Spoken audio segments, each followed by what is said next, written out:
भगवती विशक उद्गार। मैं 10 वर्षों से कुछ अधिक समय तक महाराज श्री के अत्यंत निकट सानिध्य में रहा। मैंने ऐसा अनुभव किया कि ऐसा महात्मा दूसरा मैंने नहीं देखा।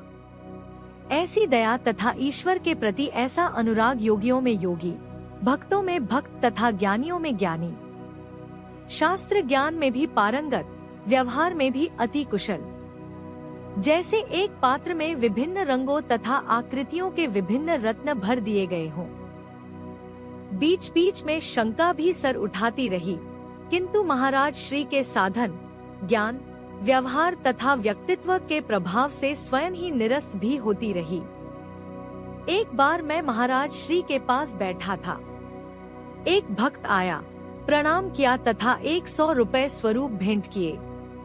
उस समय 100 रुपए बहुत होते थे। महाराज श्री ने पूछा, तुम्हें कितनी पगार मिलती है? भक्त ने कहा, 50 रुपए प्रति मास के लगभग। महाराज जी ने पूछा, तुम्हारे घर में कितने सदस्य हैं? भक्त ने कहा, 8। महाराज जी ने पूछा, क्या खर्च पूरा हो जाता है या कुछ कठिनाई आती है?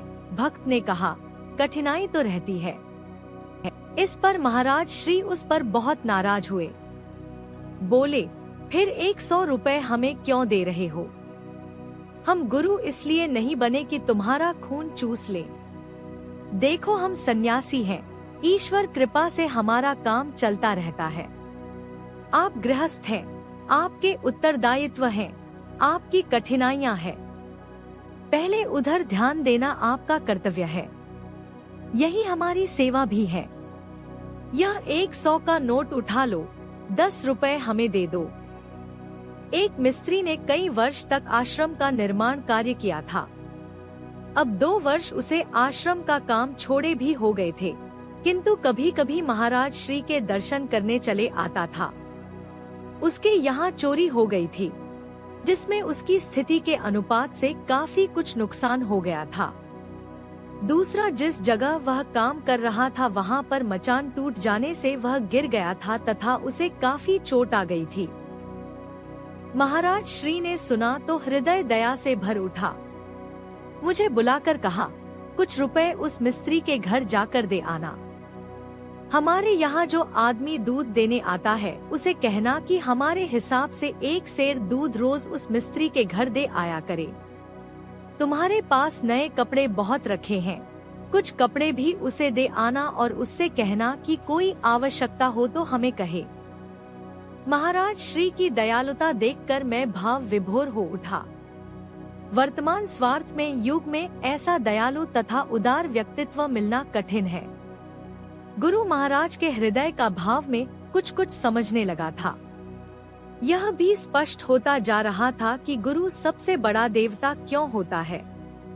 गुरु सबको देता है, बांटता ही चला जाता है, किंतु लेता कुछ नहीं। तभी विचार आया कि फिर गुरु सेवा का इतना गुणगान क्यों किया जाता है? उत्तर आया कि वह शिष्य का कर्तव्य है।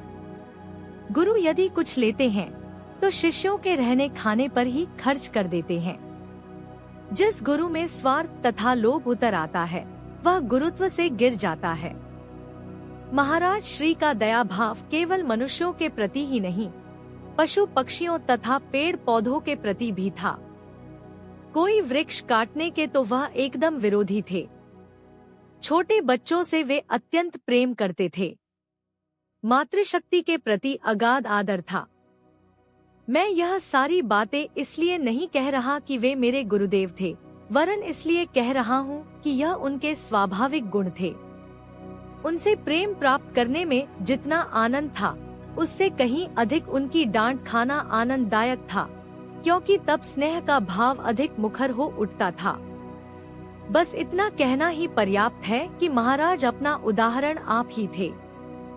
टेकड़ी के विषय में चर्चा करते हुए महाराज श्री ने एक बार कहा था, ऐसा लगता है कि टेकड़ी के साथ हमारा पूर्व जन्मों का कुछ संबंध है। जब हम प्रथम बार यहाँ आए थे तो ऐसा आभास हुआ था मानो यहाँ के दृश्यों तथा वातावरण से हमारा कुछ पूर्व परिचय है। इन पत्थरों भरे रास्तों को हम पहले भी फांद रहे हैं। जब माता जी की गुफा के हमने पहली बार दर्शन किए थे तो हम विस्मित होकर देखते रह गए थे, क्योंकि यहाँ की जो कल्पना, जो दृश्य माता जी की जैसी भावना लेकर आए थे, वह हमारी धारणाओं, भावनाओं तथा विचारों से पूर्ण मेल खाती थी। इस स्थान के प्रति मन में विशेष प्रकार का आकर्षण हुआ, किंतु उस समय तक यहाँ आकर रहने की बात नहीं सूझी थी। प्रथम बार मुझे यहाँ जैसे अनुभव हुए थे वह मैं पहले ही कह चुका हूँ।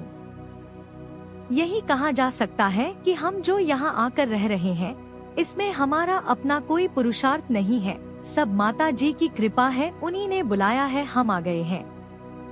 आश्रम के आंगन में महाराज श्री ने माता जी को प्रणाम करते हुए कहा, मनुष्य के प्रयत्न से होता भी क्या है। इसका कदापि यह अर्थ नहीं है कि मनुष्य को प्रयत्न करना ही नहीं चाहिए। प्रयत्न उसका आजीवन उत्तरदायित्व है, किंतु परिणाम भगवती के हाथ में है। वह चाहे तो बिना किसी पुरुषार्थ के कुछ भी प्रदान कर दे, चाहे तो जीव कितने भी हाथ पैर पटके, कैसे भी माथा घिसे, किंतु उसकी कोई भी मनोकामना पूरी नहीं करे। इस पर भक्त ने एक प्रश्न किया, भगवती के कई स्वरूप हैं, कौन सा स्वरूप सर्वाधिक कल्याणकारी है।